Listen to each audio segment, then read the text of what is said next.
ஓடுங்க ஓடுங்க.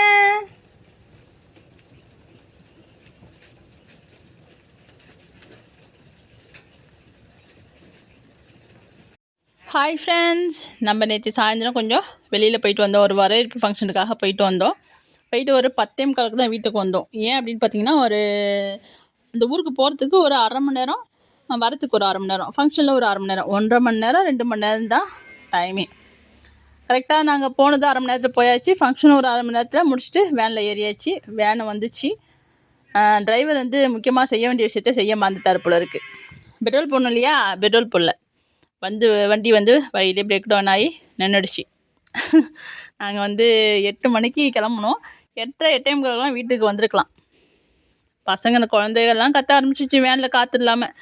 அதுக்கப்புறம் 2 வீலர் ஒருத்தவங்கள்ட்ட வாங்கிட்டு போயிட்டு கேனில் பெட்ரோல் பிடிச்சிட்டு ஊற்றி அதுக்கப்புறம் வேன் எடுத்துகிட்டு வீட்டுக்கு வரதுக்கு மணி 10:15 ஆயிடுச்சுப்பா.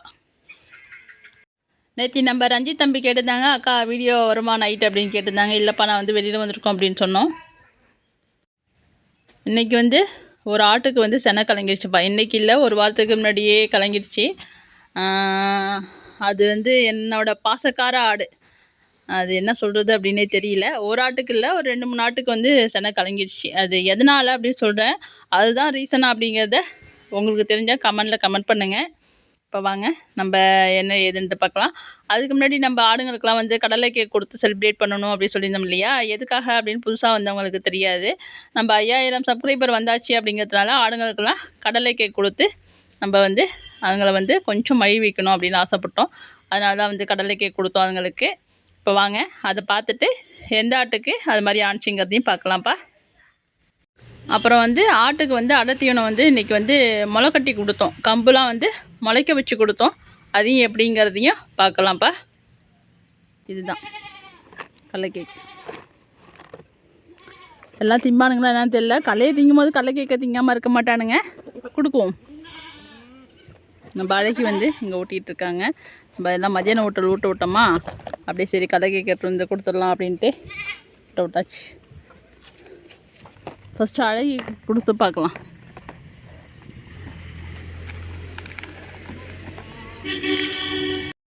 குறுக்குறுன்னு பார்க்குறாங்க.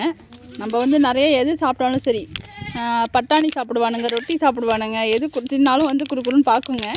அதனால் திங்கிறதுக்கு சான்ஸ் இருக்குது.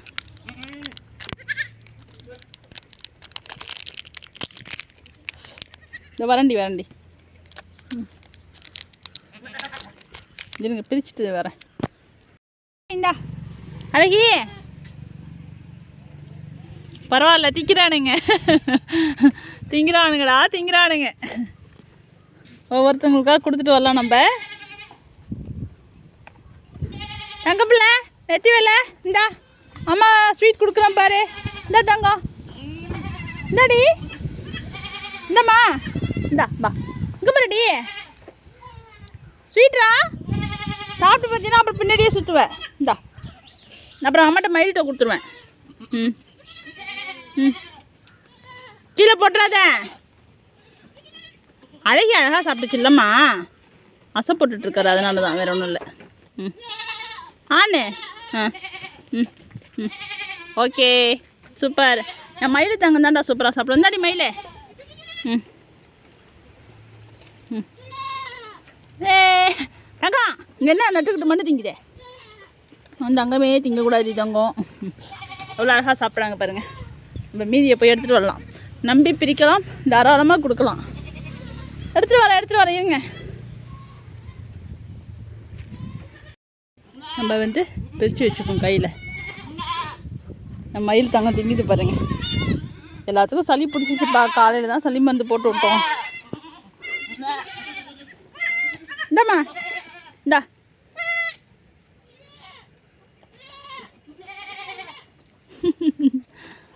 சாப்பிட்றீ தங்கம்.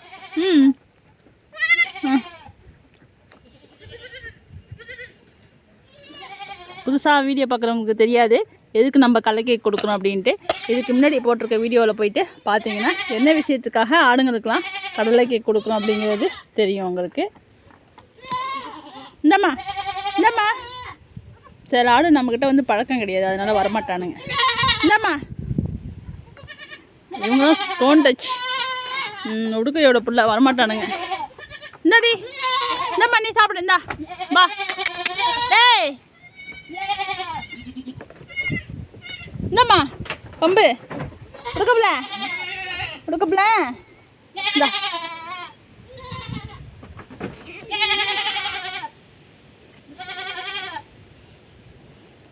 கீழே போட்டுறாத. ம் ம் டேஸ்ட் பண்ணிவிட்டு செக் பண்ணிவிட்டு தான் சாப்பிடுவாங்க. ஆண்ணே அவ்வளோதான். என் தங்க பிள்ளை அழகி பிள்ளைக்கு கொடுக்கணும். இந்தாடி அழகி சேட்டைக்காரிக்கு கொடுக்கணும் ஃபஸ்ட்டு. இந்த தங்கம் ஆசைப்படுறாங்க. அனியாவது சாப்பிட்றீ தங்கம். என் தங்க பிள்ளை இல்லை அலமேல கொடுத்துட்டு வரட்டுமா? சரிடா அலமேலா.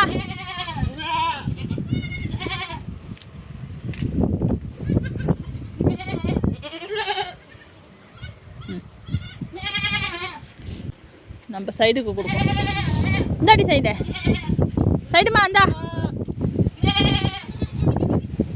அலமேல் வருது, சீக்கிரம் வாங்க.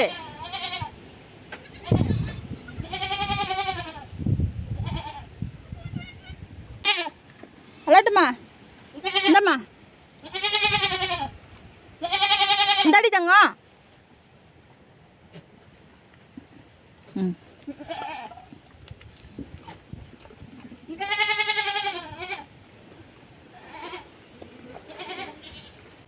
இந்தாடி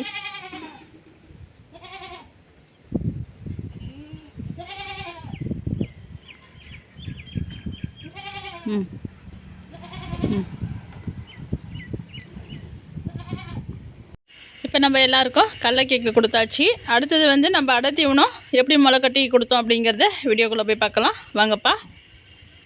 அதுக்கு முன்னாடி வந்து எந்த ஆட்டுக்கு செனை கலங்குச்சு அப்படிங்கிறத பார்க்கும். பார்த்தீங்கன்னா உங்களுக்கே ரொம்ப மனசுக்கு கஷ்டமாக இருக்கும். எனக்கு 2-3 நாள் வரைக்கும் ஒரு மாதிரியாக இருந்துச்சுப்பா. அதான் கொஞ்ச நாள் ஆகட்டும் அதுக்கப்புறம் சொல்லிக்கலாம் அப்படின்ட்டு நான் வந்து சொல்லலை உங்கள்கிட்ட. இப்போ வாங்க யாருன்னு பார்க்கலாம். நம்ம ஆட்டுக்குட்டிங்களுக்கெலாம் வந்து தண்ணி வச்சோம், அதெல்லாம் வந்து தனியாக ஒரு நாள் வீடியோவில் பார்க்கலாம். இப்போ வந்து நம்ம எந்த ஆடுன்னு பார்க்கலாம்.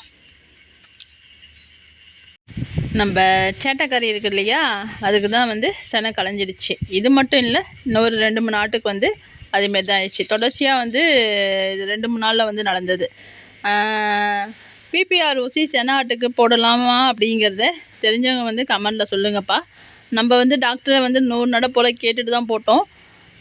செனை ஆட்டுக்கும் கண்டிப்பாக போடணும் அப்படின்னு சொன்னாங்க, அதனால தான் போட்டோம். ஆனால் அதுதான் ரீசனாங்கிறதும் எனக்கு தெரியல. வேறு எந்த ஒரு மாற்றமும் நம்ம வந்து செய்யலை. அந்த ஊசி போட்டதுக்கப்புறம் தான் அப்படி இருக்குது. ஊசி போடுறதுக்கு முன்னாடி எல்லா ஆடும் குட்டிங்கெல்லாம் போட்டானுங்க, நல்லா போட்டு ஆரோக்கியமான குட்டியாக சூப்பரான குட்டியாக தான் போட்டிருக்கானுங்க. அதில் வந்து எந்த பிரச்சனையும் இல்லை. ஊசி போட்டதுக்கப்புறம் தான் இதெல்லாம் நடந்துச்சு. ஆனால் அதுதான் காரணமாங்கிறது நம்மளால் தெளிவாக சொல்ல முடியாது. நம்ம வீடியோவில் ஒரு கருப்பாடு காமிச்சோமா, அதுக்கு ஏதோ வேலி ஓரத்தில் ஒரு வெள்ளாடு குட்டி சின்ன குட்டி படுத்துருக்கு பாருங்கள், அதுக்கு இவனுக்கு இன்னொரு ஆட்டுக்கு 4 ஆட்டுக்கு வந்து தொடர்ச்சியாக வந்து செனை களைஞ்சிடுச்சுப்பா. இவன் வந்து நம்ம ஒரு நாள் வந்து ஆட்டுக்கெல்லாம் பேன் மருந்து வச்சு விட்டுருந்தோம். அப்போ வந்து கிட்டக்க நின்றுட்டு அம்மாங்கத்தை எப்பயுமே வந்து என்னை பார்த்துச்சுன்னா வந்து எங்கே படுத்திருந்தாலும் சரி என்கிட்ட வந்து ஒம்பு பண்ணும், சேட்டை பண்ணும். ரொம்ப பாசமாக ஆடுது. என் பண்ணையிலே வந்து இது வந்து என் மேலே வந்து அவ்வளோ ஒரு பாசமாக இருக்கும். இந்த ஆடு காலால் உதைக்கும், முட்டும், பின்னாடியே சுற்றும். நான் எங்கே போனாலும் என் பின்னாடியே தான் வரும். அன்றைக்கி அதுமாரி மருந்து போகிற அன்றைக்கி மூஞ்சை பார்த்து 2 பேரும் மூஞ்சி பார்த்து கத்துது. என்னமோ சொல்கிற மாதிரியே கத்துது.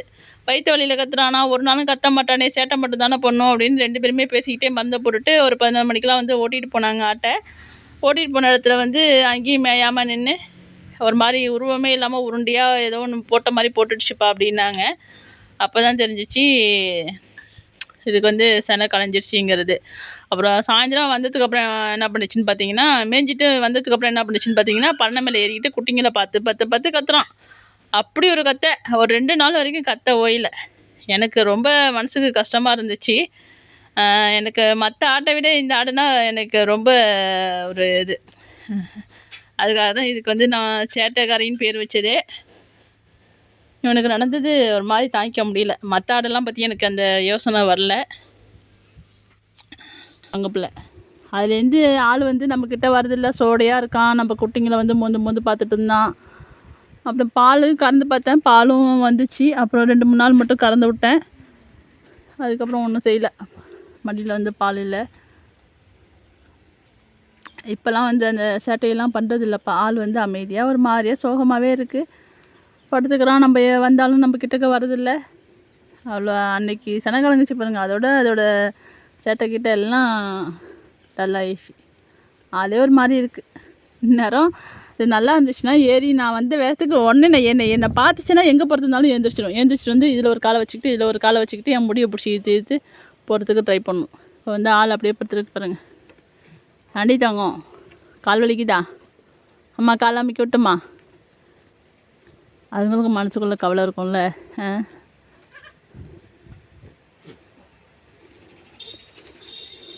எல்லா குட்டியும் வந்து மொந்து பார்த்துக்கிட்டு இருந்தது. நான் என் தங்கத்துக்கு வந்து இப்படி ஆனது.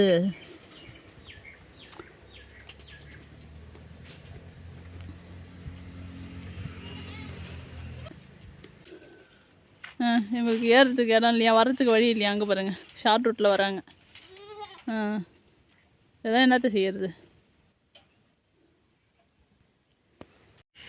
இப்போ வாங்க நம்ம அடை தீவனம் எப்படி ஊற வச்சோம் அப்படிங்கிறத, எப்படி முளை கட்டியிருக்கோம் அப்படிங்கிறத பார்க்கலாம். இதுக்கிடையில் நம்ம வீடியோ பிடிச்சிருந்துச்சுன்னா ஒரு லைக் போடுங்க. புதுசாக பார்க்குற நண்பர்கள் வந்து சப்ஸ்கிரைப் பண்ணி வச்சுக்கோங்க. வீடியோ பார்த்துட்டு வீடியோ எப்படி இருந்துச்சுங்கிறதையும் கமெண்டில் சொல்லுங்கள். ஷேர் பண்ணி விடுங்க. நம்ம தொடர்ந்து வந்து வீடியோ வந்து கொடுத்துக்கிட்டே இருக்கிறோம்ப்பா. நம்ம 5000 சப்ஸ்கிரைபர் இருந்தம்மா போன வாரம். இந்த நடை வந்து இன்றைக்கி வந்து 6000 சப்ஸ்கிரைபர் வந்து தாண்டியாச்சு. எல்லாருக்கும் ரொம்ப நன்றி. நிறைய பேர் வந்து சப்போர்ட் பண்ணியிருக்கீங்க. எல்லாருக்கும் ரொம்ப ரொம்ப நன்றிப்பா. இப்போ வாங்க நம்ம தீவனத்தை பார்க்கலாம். நம்ம வந்து கம்பு மட்டும்தான் முளைக்க வச்சுருக்குறோம்ப்பா. நம்ம கம்பை வந்து ஒரு 6 மணி நேரம் 7 மணி நேரம் போல் ஊற வச்சு அதை ஒரு துணிப்பையில் கொட்டி, தண்ணியெல்லாம் இல்லாமல் துணிப்பையில் கொட்டி இறுக்கமாக நல்லா கட்டி வச்சு காற்று போகாத அளவுக்கு மூடி வச்சிட்டோம்னா மறுநாள் சாயந்தரமாக வந்து முளை கட்டிடும். அதாவது லேசாக முளை கட்டி இருக்கும். நம்ம இன்னும் கொஞ்சம் முளைப்பு திறன் நிறையா வேணும்னா இன்னும் கொஞ்சம் நேரம் வந்து வச்சுருந்தோம்னா முளைச்சி வந்துடும். இங்கே பாருங்கள், எல்லா கம்புமே வந்து நுனியில் வந்து முளைச்சி வந்திருக்கும். நல்லா பார்த்தீங்கன்னா தெரியும் உங்களுக்கு. இது வந்து லேசாக முளை கட்டி இருக்குது எல்லாமே. இன்னும் நான் வந்து நிறையா நல்ல முளை கட்டி கூட வைக்கலாம். இன்னும் சத்து தான் அதுங்களுக்கு. அதனால் முளை கட்டி கொடுத்தோம்னா நல்லது. செரிமானமும் கொஞ்சம் நல்லா ஆகும். பாருங்கள், எல்லா கம்புமே வந்து முளைச்சிருக்கு. லேசாக முளைச்சி வந்திருக்கு. நம்ம இன்னும் கொஞ்சம் வந்து நல்லா நாற்று மாதிரி கொஞ்சம் முளைச்சி தான் வைக்கணும். இது இன்றைக்கி புதுசாக வைக்கிறோமே அப்படின்ட்டு ட்ரை பண்ணி பார்த்தோம். இதை வந்து நாளைக்கு இன்னும் கொஞ்சம் பெரிய அளவில் முளைக்க வச்சு தான்ப்பா கொடுக்கணும். இன்றைக்கி வந்து கம்பு, சோளம், அரிசி, கோதுமை 4ம் சேர்த்து தான் வந்து ஊற வச்சுருக்குறோம். நம்ம ஆடுங்களும் ரெடியாக இருக்காங்க. இப்போ நம்ம அள்ளி வைக்கலாம். வீடியோ வந்து பார்த்திங்கன்னா கொஞ்சம் லென்த்தாக தான்ப்பா இருக்குது. கொஞ்சம் அட்ஜஸ்ட் பண்ணிக்கிங்க. ஒரு நாளைக்கு நம்ம அடை தீவனத்தெல்லாம் அள்ளி வச்சாச்சு. எல்லோரும் சாப்பிட்டுட்டு இருக்காங்க. இது வந்து கம்பு வந்து முளைச்ச கம்பை நம்மளே எடுத்து சாப்பிட்டோம்னு வச்சிங்களேன். நானே நிறையா சாப்பிட்டேன். நம்மளே சாப்பிடும்போது அவ்வளோ ஒரு ருசியாக இருக்கும். நீங்கள் வேணால் முளைக்க வச்சு கம்பை சாப்பிட்டு பாருங்கள். நிறைய பேர் சாப்பிட்ருப்பீங்க. நம்ம வந்து ஏற்கனவே ஒரு வீடியோவில் வந்து பார்த்திங்கன்னா கம்பை வந்து தீட்டிட்டு வந்து வைங்க, கொங்கை ஒத்துக்காது அப்படின்னு சொல்லியிருப்போம். இது வந்து முளைச்சதுனால ஒன்றும் பண்ணாதுங்கிற மாதிரி தெரிஞ்சுது. அதனால் இன்றைக்கி ஒரு நாள் வந்து ட்ரை பண்ணியிருக்கோம். எப்படி நாளைக்கு செரிமானம்லாம் எப்படி இருக்குங்கிறத பார்த்துட்டு அதுக்கு தகுந்த மாதிரி பண்ணிக்கலாம்ப்பா. இப்போ வந்து இன்றைக்கி வந்து தீட்டாத கம்பு தான் முளைக்க வச்சுருக்கோம். அதுதான் முளைக்கும். தீட்டினது வந்து முளைக்காது. ஓகேப்பா, நம்ம இந்த வீடியோவில் வந்து ஆட்டுக்கெலாம் வந்து கடலைக்கை கொடுத்தோம். எந்த ரீசனுக்காக கொடுத்தோங்கிறதையும் சொல்லியிருக்கிறோம். அடுத்தது வந்து எந்த ஆட்டுக்கு செனை கலங்கிடுச்சு அப்படிங்கிறதையும் அதையும் சொல்லியிருக்கிறோம். புதுசாக இன்றைக்கி வந்து எப்படி வந்து முளை கட்டி கொடுத்தோம் அடை தீவனத்தை அப்படிங்கிறதையும் சொல்லியிருக்கோம். வீடியோ பிடிச்சிருந்துச்சுன்னா ஒரு லைக்கை போடுங்க. நம்ம இன்னொரு நாள் இன்னொரு வீடியோவில் மறுபடியும் சந்திக்கலாம்ப்பா. ஆடுங்கள்லாம் மேய்ச்சலுக்கும் கிளம்பிட்டாங்க. சாயந்தரம் மேய்ச்சலுக்கு அடை தீவனத்தெல்லாம் சாப்பிட்டுட்டு கிளம்பியாச்சு. அதில் 2 வாண்டு மட்டும் வராங்க பாருங்கள். அது 2ஐயும் என்னால் சமாளிக்கவே முடியல. அதையும் அந்த கருப்பை சுத்தமாக சமாளிக்க முடியல என்னால்.